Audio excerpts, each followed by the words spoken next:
Hey, what's up? This is Ingvar. I'm the manager of the Reykjavik Puffins, and I'm going to show you a cool game by one of our members, Bragi Thorfinnsson. He had the white pieces against Etienne Bacrot, a 2700 player. Now this is nominated for Player of the Week, and I truly believe this should win Player of the Week. So Bragi had the white pieces, and a little bit of a backstory between these two, because when they were both playing in under 12 youth tournaments, they played in a famous at the time Disney tournament, a huge tournament all across Europe, and Bacrot won that tournament with 8 out of 9, but Bragi came third, so he has like fond memories, and you know, he used to compete with Bacrot back in the day, so it's important. Chess is so psychological. Don't let go of the old grip, you know. Even though the career paths went a different way, he held on to that. And Bragi opened with d4 and the King's Indian by Bacrot, and now f4, the 4-pawn attack. And I probably don't have to tell you why it's called the 4-pawn attack. You can see that here. And this also has a historic significance for Bragi. In 1995, the Icelandic under-16 team became Olympiad champions, under-16. And at that time, Bragi and others on the team used the 4-pawn attack to great effect. So they have fond memories from the 4-pawn attack, and Bragi has always used it from time to time. One of his favorite openings, and he got to demonstrate that in this game. So we're following, you know what black usually plays here. We get a binary type structure with e6 and captures on d5, bishop to g4, white castles, knight bd7. So black is trying to contain this e5 push. White goes rook e1. In the future this will help the e5 push. That's at least white's plan. Meanwhile, black has moves like rook e8, maybe queen c7 to hinder the e5 advance. He plays rook e8. And now h3. This bishop doesn't have a square, so it has to take on f3. a6 by black. This one of the main plans by black in this opening is to expand on the queen side with b5. But white had his own plan in this game. g4, and after h6, h4. And Bragi actually gave a shout out to this book, Kill Kid. This is a book about the 4-pawn attack. So yeah, but Bragi had his own plans here. A second wave of 4 pawns. The double 4-pawn attack. The 6-pawn attack, really? In a way. But yeah, white's plan is clear. He wants to attack on the king side with everything he's got. And he started the attack here with g5. Well, it already started, but he continued it with g5. The knight doesn't have many moves. It was either e takes g5 or knight h7. He went with knight h7. And now e5.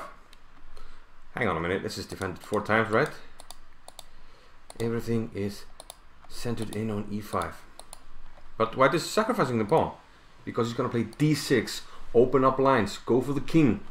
This knight is jumping into the d5 square. Bishop is attacking the rook. Bacrot decided to keep the rook. He went rook b8. But now, of course, knight d5. Bacrot took on g5 and went with knight h to f8. So here, okay, white can almost pick up the exchange. He decided to do that here. And it's probably a good choice, because you have always the d5 square for your bishop. Your bishop will be very good. Unopposed light squared bishop. Knight e6 by Bacrot. He took the exchange. And now a4. And here probably another inaccuracy that sort of adds up. You know, good moves by white.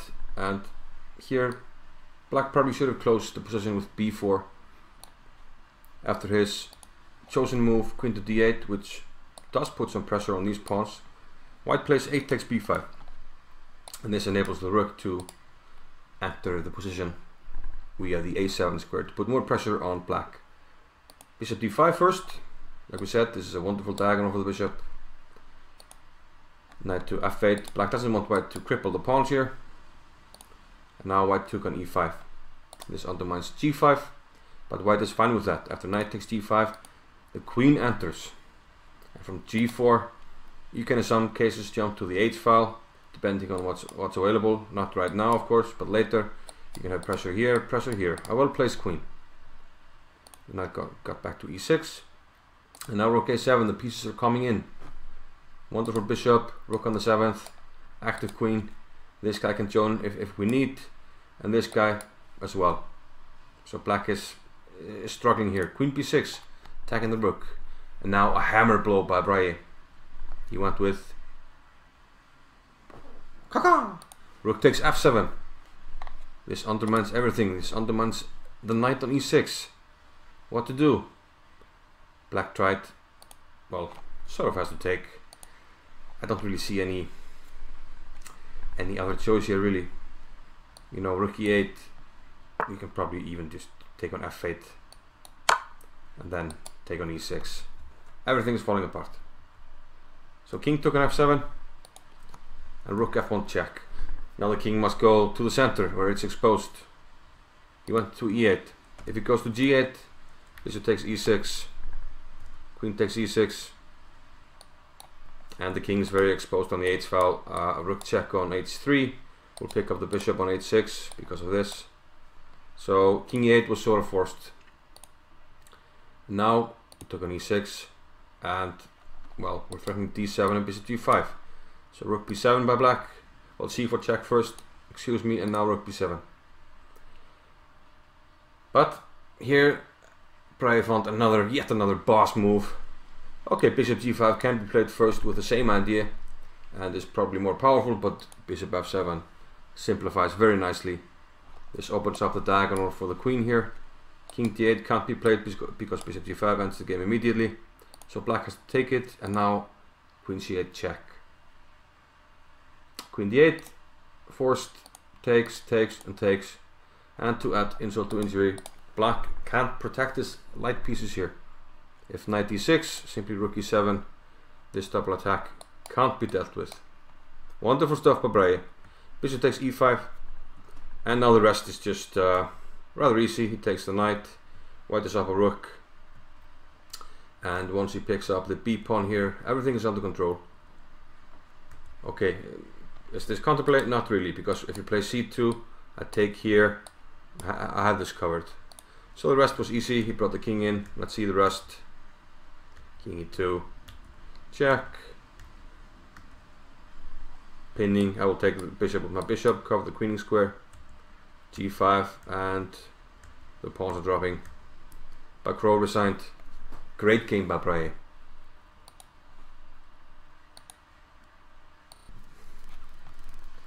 So I hope you enjoyed this game. I thought this was a great game, and I think it's worthy as game of the week.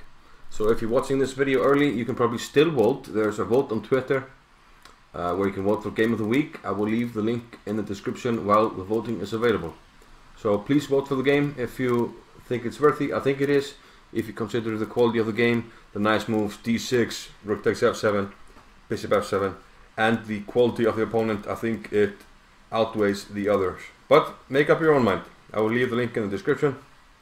Also, I will post this both on my own channel, Sibit, and on the Reykjavik Puffins channel. I have a new channel for the Reykjavik Puffins, where we will post our streams from the Pro Chess League, game analysis and fun stuff. So if you're watching this on the Sibit channel, please subscribe to the Reykjavik Puffins as well. We will have some cool stuff there. I mean, not as frequent uploads, but there will be cool stuff there. So please subscribe, and we'll see you later, guys. Bye bye.